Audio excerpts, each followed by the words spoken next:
हेमानभाई रावल, शास्त्री जी, नवीन भाई ने तमाम पत्रकार मित्रों हार्दिक स्वागत है। एक तरफ गुजरात में स्थानिक स्वराजनी लोक चूंटणीओनो माहौल है, बीजी तरफ देश में भाजप और आम आदमी पार्टी जेवी पार्टीओ लोकशाही व्यवस्था ने मजाक बनावी रही है।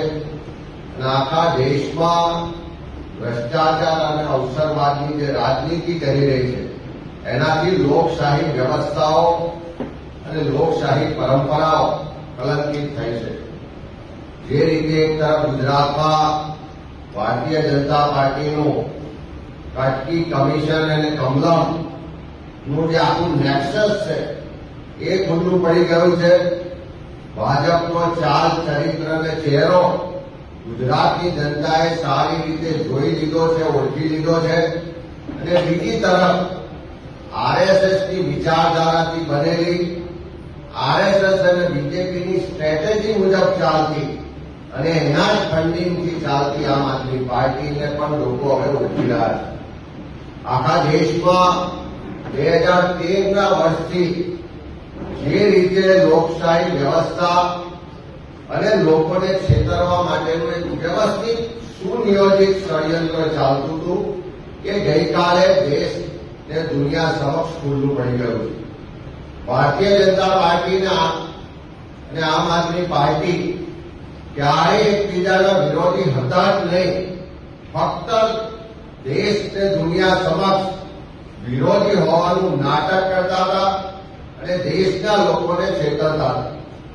ગઈકાલની ઘટનાથી આપણો ઇતિહાસ જોઈએ તો 13 વર્ષ સુધી જે જૂઠાણા ચાલ્યા, જે લોકોને છેતરવા માટેનું એક સુનિયોજિત ષડયંત્ર ચાલતું હતું, એના પરથી પડદો ઉઠી ગયો। દેશ અને દુનિયાએ જોઈ લીધું ત્યારે ગુજરાતના લોકો આઘાતની લાગણી સાથે આ આખી જે ઘટના છે એને જોઈ રહ્યા છે। અને એટલા જ માટે જયારે આખી ઘટનાના ઊંડાણમાં જઈએ तो आखी जे षडयंत्रनु जे सुनियोजित प्लानिंग हतुं एने आपणे जाणी शकीशुं।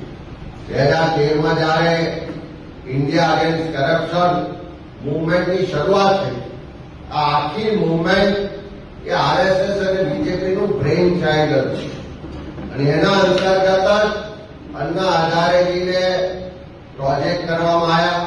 પડદા પાછળ કોણ લોકો હતા, શું એજન્ડો હતો, કેવી રીતની આગળની રણનીતિ હતી, એ આખું પ્લાનિંગ આરએસએસનું હતું। આખા દેશમાં કોંગ્રેસને સત્તા પરથી દૂર કરવા માટેનું એક આખું પ્લાનિંગ કરવામાં આવ્યું। એ જ રીતે આપનો જન્મ આરએસએસ બીજેપીની વિચારધારાથી એના પ્લાનિંગથી થયો। 2013 થી જે મૂવમેન્ટ ઉભી કરવામાં આવી અને આપનો જન્મ એ મૂવમેન્ટના આધારે થયો। અને જે રીતે આખા દેશમાં કોંગ્રેસના મત તોડવા માટેનું ષડયંત્ર ગોઠવાયું અને એના ભાગ સ્વરૂપ આમ આદમી પાર્ટીને પાછળ બેકસીટથી ભારતીય જનતા પાર્ટીને આરએસએસે ચલાવ્યો। ગઈકાલે જે રીતે જોયું કે રાજ્યસભાના આમ આદમી પાર્ટીના 10માંથી 7 એમપીઓ એટલે કે 2/3 મેજોરિટી પત્ર લખી અને પાર્ટી છોડી હોત તો બરોબર છે, પણ પત્ર લખી અને 2/3 મેજોરિટી એમપીઓ ભારતીય જનતા પાર્ટીમાં મર્જ થવાની જાહેરાત કરે છે। એ આખા દેશ માટે, દેશના લોકો માટે આઘાતજનક ઘટના હતી। પણ ઊંડાણમાં જોઈએ તો કોઈ આજકાલની ઘટના નહીં, પણ પહેલેથી રચાયેલું જે વ્યવસ્થિત ષડયંત્ર હતું એના ભાગ સ્વરૂપ આ કાર્યવાહી થઈ રહી છે। એ જ રીતે ગુજરાતમાં પણ તમે જુઓ કે ભરૂચના સાંસદ ખુલ્લેઆમ સ્ટેટમેન્ટ કરી રહ્યા છે કે થોડા સમયમાં એક સિટિંગ એમએલએ એ આમ આદમી પાર્ટી છોડીને ભારતીય જનતા પાર્ટીમાં જોડાવાના છે, એવું જાહેરમાં મનસુખ વસાવા કહી રહ્યા છે। સૌરાષ્ટ્રના ભાજપના નેતા જાહેરમાં ભાષણ કરી રહ્યા કે તમે આપના લોકોને જીતાડશો તો થોડા દિવસમાં એ ભારતીય જનતા પાર્ટીમાં જોડાઈ જવાના છે, એમાં કોઈ શંકાને સ્થાન નથી। એટલે ભારતીય જનતા પાર્ટી હવે ખુલ્લેઆમ કહી રહી છે કે આમ આદમી પાર્ટીના લોકો એ અમારા જ લોકો છે અને આવનારા દિવસોમાં અમારી સાથે જોડાવાના.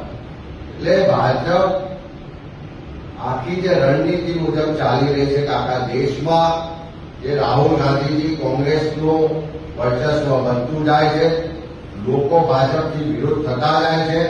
2029માં દેશમાં સરકાર બદલાવાનું સુનિશ્ચિત છે. ભાજપને હારનો ડર લાગે છે કે એમના જે બચ્ચાઓ હતા એને પાછા ફરી એમની પાર્ટીમાં જોડી રહ્યા છે અને લોકો છેતરાઈ રહ્યા છે. કોંગ્રેસ પાર્ટીએ છેલ્લા 12 વર્ષથી સતત કીધું કે આમ આદમી પાર્ટીએ ભાજપ આરએસએસનું બચ્ચું છે, ભાજપની બી ટીમ છે. કોંગ્રેસના મત તોડવાની રણનીતિના ભાગરૂપે ગુજરાતમાં એને લોન્ચ કરવામાં આવી છે. 2013થી તો લોકો ભ્રમિત હતા, પણ 2022ની ચૂંટણીમાં લોકોને સ્પષ્ટ ખ્યાલ આવ્યો કે આમ આદમી પાર્ટીએ ભાજપની બી ટીમ છે. સરકાર વિરોધના જે મત છે, એન્ટી ઇન્કમ્બન્સીના જે મત છે, એને તોડવા માટેનું એક આ વ્યવસ્થિત પ્લાનિંગથી એને સપોર્ટ થઈ રહ્યો છે. એવા સંજોગોમાં હવે કોઈને પણ આશ્ચર્ય નથી કે આમ આદમી પાર્ટી ભાજપની બી ટીમ છે. બધા જ આજે જાણી ચૂક્યા છે, જોઈ ચૂક્યા છે અને સાબિત થઈ ચૂક્યું છે. અને જયારે આ સંસદ સભ્યો મર્જ થયા ભારતીય જનતા પાર્ટી, ત્યારે પંજાબની જનતાને એવું લાગ્યું કે અમારી સાથે વિશ્વાસઘાત થયો, અમારી સાથે છેતરપિંડી થઈ. હજુ તો એવા પણ અહેવાલ છે કે થોડા દિવસોની અંદર પંજાબ સરકારના બહુમતી ધારાસભ્યો લેખિત સ્વરૂપે જાહેરાત કરવાના છે કે અમે બધા જ આમ આદમી પાર્ટીના ધારાસભ્યો, આમ આદમી પાર્ટી આખી બહુમતી ભારતીય જનતા પાર્ટીમાં મર્જ થવા જઈ રહી છે. એટલે પંજાબના લોકો તો છેતરાયા, પંજાબના લોકો સાથે તો વિશ્વાસઘાત થયો. પણ હું આ પ્રેસના માધ્યમથી ગુજરાતના લોકોને વિનંતી કરવા માંગુ છું કે તમારી સાથે વિશ્વાસઘાત ના થાય, તમારી સાથે છેતરપિંડી ના થાય, એનું ખાસ ધ્યાન રાખજો. કારણ કે આવતીકાલે જયારે આખા ગુજરાતમાં મતદાન થવાનું છે, ત્યારે ક્યારેક સરકાર સામેનો બધાને વિરોધ છે. ભારતીય જનતા પાર્ટીના ભ્રષ્ટાચારી શાસનને બદલવું, આ કુશાસનમાંથી લોકોને મુક્તિ જોઈએ છે. પણ જે વિરોધના મતો છે એને ડાયવર્ટ કરવાની, વિભાજિત કરવાની ભાજપ આરએસએસની સ્ટ્રેટેજી મુજબ કદાચ જો કોઈ આમ આદમી પાર્ટીને મત નાખ્યા તો તમારા મત વેડફાઈ જવાના છે.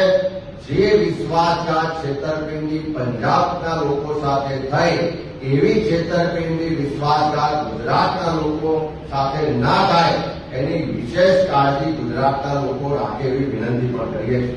જ્યારે આપણા ગુજરાતમાં પરિવર્તનનો સંઘર્ષ થઈ ચૂક્યો હોય, ગુજરાતના મતદારો પરિવર્તન માટે મતદાન કરવાનો સંકલ્પ લઈ ચૂક્યા હોય, ત્યારે પરિવર્તનનો સંકલ્પને કોંગ્રેસ જ વિકલ્પ એકમાત્ર કોંગ્રેસ પાર્ટી છે જે ગુજરાતના લોકોના હક અધિકાર માટે હંમેશા લડી છે. ગુજરાતમાંથી આ ભ્રષ્ટ શાસનને દૂર કરવા માટે હંમેશા અવાજ ઉઠાવ્યો છે.